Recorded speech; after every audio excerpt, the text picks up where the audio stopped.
Welcome to the When It Matters podcast, brought to you by Kirkwood Bank and Trust.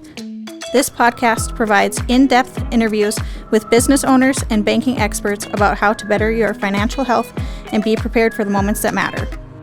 I'm Darian Casavant, a loan officer at our Dickinson branch location. Today's guest is Jarrod Auer, branch manager and loan officer of our downtown Bismarck branch location. Thanks for joining us today, Jarrod. Thanks for having me. I appreciate it. Can you share a little bit about your background and where you're from?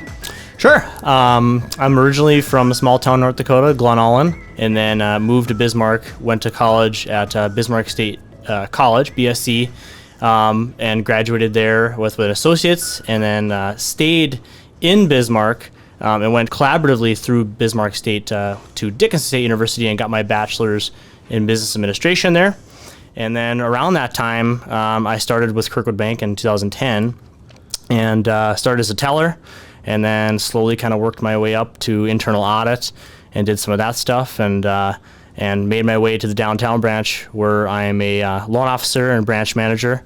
And I do all sorts of lending down there, home mortgages, personal loans, commercial loans, and do all sorts of personal banking as well. Very nice. Sounds like you're busy.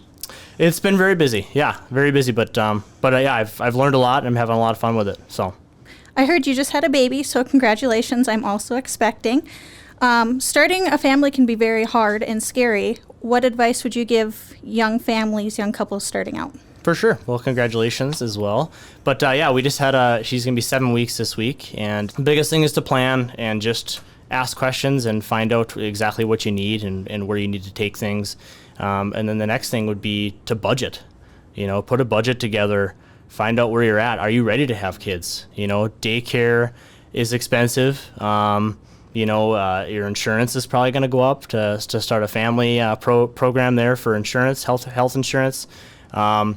So that's the other thing too, is just budget. Know where you're at with your family budget, and just make sure that you guys are ready for the changes that are coming. So how do you balance saving enough money for the future as well as doing fun things while you're young? Mm-hmm. Great question. Plan and budget. I've already said that, but they're real things. You definitely need a budget. Find out where your income's at versus what you have for bills and stuff like that. And if it's kind of lopsided, try to find ways where you can save. Do you need to have a Hulu and Netflix account? Are you using your Netflix account? That stuff adds up. $10, $15 a month, it'll add up. And you'd be surprised, $25 a month even out of your paycheck or each paycheck, what that can add up to be. And before you know it, you can take that trip to Mexico that you've always wanted to do, or buy some a new vehicle or whatever. So I'd say the biggest thing is just a budget, and I definitely would credit my dad for that. When I was a kid, and this is a great idea for people starting out new jobs, when I got my first job when I was 14, 15, my dad, every time I got paid, my dad would take half my paycheck. I only saw half of it, and he put the other half in savings. I only got half my paycheck for years, 4 or 5 years. And but it helped because as soon as I got to college, I had all that savings there, and I hated it right away, of course, because it's like, that's my money. Like, I wanted to buy this, wanted to buy that. But, I worked with what I had, and I budgeted with what I had. And by the time I got to college, I had a really nice savings that I could fall back on and do more with. So. That's very nice. Give you a little jump start. Oh, for sure. Yeah. I definitely got to credit Dad for that. Where should I be saving my money? General savings, emergency funds, retirement? Everywhere. I mean, the more diversified you can be, the better.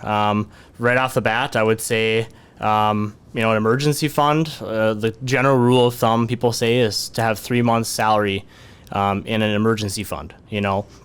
And maybe more for other people too. I mean, maybe that's not the rule. Maybe it's $10,000 or something.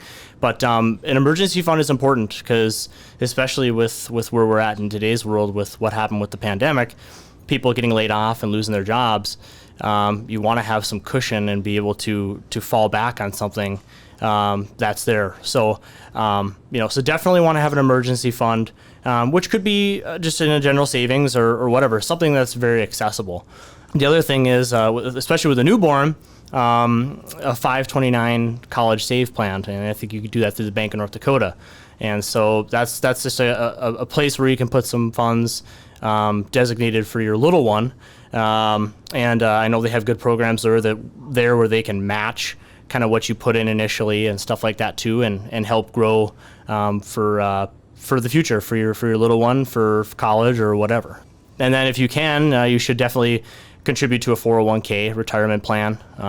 Especially if your employer offers it. A lot of times they do like a match or like profit sharing or something like that. So you, as much as you can save there too, and try to grow those funds, the better as well. And definitely take advantage of, if your employer does like a match program, you should definitely try to put in the max in, so they're going to fork over the max too, to help grow those funds and help save for the future. So a lot of different places. Great Definitely. ideas. Yep. Never too early to start saving for the little one. Never too early to start saving for the little one. Exactly. Yep. So living in a digital world where you don't necessarily have to go into the bank anymore, what are advantages of having a personal relationship with your banker? Yeah, good question. Obviously, yeah, mobile deposits, ATMs, all that stuff. A lot of times you don't have to go to the bank, and that's okay, but it's good to have a personal banker and somebody to fall back on if and when you need something, because you're gonna need something, whether it's a fraudulent debit card or something didn't transfer right, or you just have general questions. You definitely want to get somebody in your corner on the banking side you can ask questions for. And big advantages right away would be efficiency. My customers call me for a little bit of everything, even advice sometimes. Not even just to transfer money or get a new auto loan, but just for advice. What should I do? Should I pay this off? Should I save? And so the big thing there is efficiency. You're going to call me, and I'm going to get you the answers you need right away. And if I don't have those answers, what's nice about Kirkwood Bank is we're a very, very community-oriented, it's kind of a smaller bank. But we can go right to that person. You're going to get right to the person you need to talk to. You're not going to sit on hold. You're not going to get transferred 10 times or a drop call. You're going to get to the person you need to talk to right away to get your problems resolved or your questions answered. So I'd say efficiency is huge. The next one I would say is consistency. Same thing. You can call me for this and that and anything, and you're gonna have that relationship. Relationship banking is important, especially in today's digital world. So consistency, and then just the personal aspect of it. I get to know my customers a lot, and I can kind of work off of them and help them exactly what's in their best interest. And at the end of the day, that's what matters is what's in our customers' best interest, and how can we go about helping them the best way. Very, very true. Because you can do so many things on your phone, but your phone doesn't know you like your banker does. Yeah, exactly. And it may not work. You may have mobile deposit, it just might not work. Who are you going to call? Exactly. It's just nice to have that community-oriented, that relationship, is huge. I know we're happy to have you, and we know our customers are happy to have you. Well, I appreciate it. Yeah, and I'm glad to be here. It's a great community bank, and we have some of the best customers, that's for sure. Is there anything else you'd like to add? One thing I definitely would like to add would be ask questions. There are no dumb questions, especially I've always learned in mortgage. I always tell them that, ask questions, ask, because there are no dumb questions. So that's a big thing, whether it be at work or having a baby. Ask questions there too. You'll be surprised the answers you get and how much you grow and learn. Well, thanks for your time today, Jarrod. I really enjoyed it, and I'm glad you took the time to be with us today. I appreciate it. Thanks a lot for having me. Thanks for listening to this episode of the When It Matters podcast. Subscribe for new episodes and connect with us online at Kirkwood Bank and Trust on Facebook, YouTube, Instagram, and LinkedIn. And for more information or to speak with one of our financial experts, visit kirkwoodbank.com. Kirkwood Bank and Trust, member FDIC, equal housing lender.